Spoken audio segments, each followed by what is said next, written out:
In this video, I'm going to show you how to report someone on Discord for scamming. So what you want to do is find the message where they mention their scam. So it could be the message that they sent with their payment details, or the message they sent what they were going to give you, but it was a scam. So find whatever message that was, and then what you want to do is tap and hold it to open up this menu, and then you want to come down to the bottom and press report. So once you're in here, it'll give you a list of things that you would like to report. So what you want to choose is something else at the bottom, and then you'll see impersonation, scam or fraud.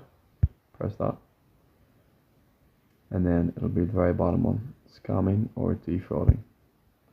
So press that, and then you'll get a report summary, and at the very bottom you just press submit report, and that will report the person for scamming. So that's how you do it.